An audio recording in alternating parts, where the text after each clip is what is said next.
ബംഗാൾ ഉൾക്കടലിൽ രൂപം കൊണ്ട മോൺതാജ് ചുഴലിക്കാറ്റ് കരതൊട്ടു. ആന്ധ്രാപ്രദേശ്, ഒഡീഷ, തമിഴ്നാട് എന്നിവിടങ്ങളിൽ അതീവ ജാഗ്രതാ നിർദ്ദേശം നൽകിയിരിക്കുന്നു. ആന്ധ്ര തീരപ്രദേശത്ത് വൻ നാശനഷ്ടം റിപ്പോർട്ട് ചെയ്തു. ആന്ധ്രാപ്രദേശിലെ മച്ചിലിപട്ടണത്തിനും കലിംഗ പട്ടണത്തിനും സമീപമാണ് മോൺതാജ് ചുഴലിക്കാറ്റ് തീരം തൊട്ടത്. ആന്ധ്രാപ്രദേശ്, ഒഡീഷ തീരത്ത് കനത്ത മഴ തുടരുകയാണ്. ഒരു കാരണവശാലും വീടുകൾക്ക് പുറത്തിറങ്ങരുതെന്ന് ജനങ്ങൾക്ക് സർക്കാർ മുന്നറിയിപ്പ് നൽകിയിട്ടുണ്ട്. മണിക്കൂറിൽ 110 കിലോമീറ്റർ വേഗതയുള്ള അതിതീവ്ര ചുഴലിക്കാറ്റായാണ് മോൺതാജ് തീരം തൊട്ടത്. 3 മണിക്കൂറിന് ശേഷം ചുഴലിക്കാറ്റിന്റെ വേഗത കുറയുമെന്നാണ് വിലയിരുത്തൽ. മുഖ്യമന്ത്രി ചന്ദ്രബാബു നായിഡു സെക്രട്ടേറിയറ്റിലെ കൺട്രോൾ റൂമിലിരുന്ന് സ്ഥിതിഗതികൾ തത്സമയം നിരീക്ഷിക്കുന്നുണ്ട്. താഴ്ന്ന മേഖലകളിൽ നിന്ന് ആളുകളെ പൂർണ്ണമായും ഒഴിപ്പിച്ചു. ഒരു കാരണവശാലും ചുഴലിക്കാറ്റ് തീരം തൊടുന്ന സമയത്ത് പുറത്തിറങ്ങരുതെന്ന് മുന്നറിയിപ്പ് നൽകിയിരുന്നു. ഇരു സംസ്ഥാനങ്ങളിലുമായി 22 കമ്പനി NDRFനെ വിന്യസിച്ചിട്ടുണ്ട്. ആന്ധ്രയിൽ സ്കൂളുകൾക്ക് വെള്ളിയാഴ്ച അവധി നൽകി. വിശാഖപട്ടണം വിമാനത്താവളത്തിലേക്കുള്ള സർവീസുകൾ എയർ ഇന്ത്യയും ഇൻഡിഗോയും നിർത്തിവച്ചിട്ടുണ്ട്. വിശാഖപട്ടണം വഴി കടന്നുപോകുന്ന 54 ട്രെയിനുകൾ റദ്ദാക്കി. തീരമേഖലയിൽ റോഡ് ഗതാഗതത്തിനും കർശന നിയന്ത്രണം ഏർപ്പെടുത്തി. ജനം, ഡൽഹി.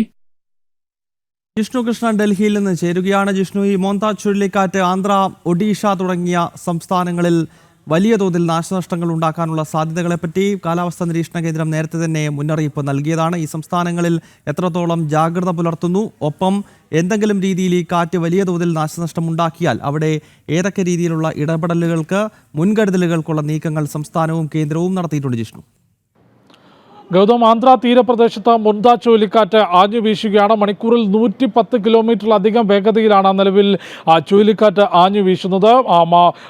ആന്ധ്ര തീരത്ത് മച്ചിലിപട്ടണത്തിന് സമീപമാണ്, മച്ചിലിപട്ടണത്തിനും ഒപ്പം കലിംഗ പട്ടണത്തിനും സമീപമാണ് ഈ ചുഴലിക്കാറ്റ് തീരം തൊട്ടത്. തീരത്തേക്ക് അതിവേഗതയിൽ ആഞ്ഞടിക്കുന്ന കാറ്റ് 3 മണിക്കൂറിലധികം ഇതേ വേഗതയിൽ തന്നെ തുടരും. ആ 3 മണിക്കൂർ കൊണ്ട് ചുഴലിക്കാറ്റ് പൂർണ്ണമായും കരയിലേക്ക് എത്തുകയും പിന്നീട് ആ ചുഴലിക്കാറ്റിൻ്റെ വേഗത കുറയുകയും ചെയ്യും എന്നുള്ളതാണ് കാലാവസ്ഥാ നിരീക്ഷണ കേന്ദ്രം മുന്നറിയിപ്പ് നൽകിയിട്ടുള്ളത്. അതുകൊണ്ട് മച്ചിലിപട്ടണം ഉൾപ്പെടെയും ആന്ധ്രയുടെ തീരപ്രദേശങ്ങളിൽ വൻ നാശനഷ്ടമാണ്. കൃഷിയും മറ്റ് തകരാറുകളും ഉൾപ്പെടെ വൻ നാശനഷ്ടമാണ് ഇപ്പോൾ വരുത്തിയിട്ടുള്ളത്. പക്ഷേ വളരെ കൃത്യമായിട്ടുള്ള മുൻകരുതൽ നടപടികൾ സ്വീകരിച്ചതിനാൽ തീരപ്രദേശത്ത് നിന്ന് മുഴുവൻ ആളുകളെയും മാറ്റി താമസിക്കുന്ന പ്രവർത്തനങ്ങൾ കഴിഞ്ഞ മണിക്കൂറുകളിൽ പൂർത്തിയാക്കിയിരുന്നു. അതുകൊണ്ട് തന്നെ ആളപായം ഉൾപ്പെടെയുള്ള ഗുരുതരമായിട്ടുള്ള പ്രശ്നങ്ങളിലേക്ക് കടക്കില്ല എന്നുള്ളതാണ് മനസ്സിലാക്കേണ്ടത്. ഒപ്പം കൃത്യമായിട്ടുള്ള തയ്യാറെടുപ്പുകൾ നടത്തിയിട്ടുണ്ട്. ആന്ധ്രയിലും ഒഡീഷയിലും മാത്രമായി 22 കമ്പനി NDRFനെയാണ് നിയോഗിച്ചിട്ടുള്ളത്. കൂടാതെ സംസ്ഥാന ദുരന്ത നിവാരണ സേന, അഗ്നിശമന സേന, പോലീസ്, സൈന്യം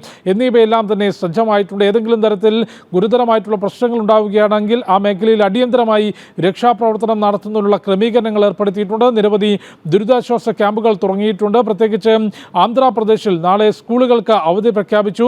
നാളെ പുലർച്ചെ വരെ അതീവ ജാഗ്രത പാലിക്കാനാണ് നിർദ്ദേശം നൽകിയിട്ടുള്ളത്. കാരണം ഈ ചുഴലിക്കാറ്റ് പൂർണ്ണമായും തീരത്തേക്ക് എത്തി പിന്നീട് മണിക്കൂറുകളിലെടുത്ത് മാത്രമാണ് ആ ചുഴലിക്കാറ്റിൻ്റെ വേഗത കുറയുക. അതുകൊണ്ട് നിലവിൽ ചുഴലിക്കാറ്റ് തീരം തൊട്ടു എന്നുള്ളതിനാൽ ഈ ജാഗ്രതയിൽ വീഴ്ച വരുത്തരുത്, ആളുകൾ പുറത്തേക്ക് ഇറങ്ങരുത് എന്ന കൃത്യമായിട്ടുള്ള നിർദ്ദേശം നൽകിയിട്ടുണ്ട്. ഒപ്പം വിശാഖപട്ടണം വിമാനത്താവളത്തിൽ വിമാന സർവീസുകൾ നിർത്തിവെച്ചു. നിരവധി സർവീസുകളാണ് വെട്ടിക്കുറച്ചിട്ടുള്ളത്. കൂടാതെ വിശാഖപട്ടണം വഴി കടന്നു പോകുന്ന 54 ട്രെയിനുകൾ റദ്ദാക്കിയിട്ടുണ്ട്.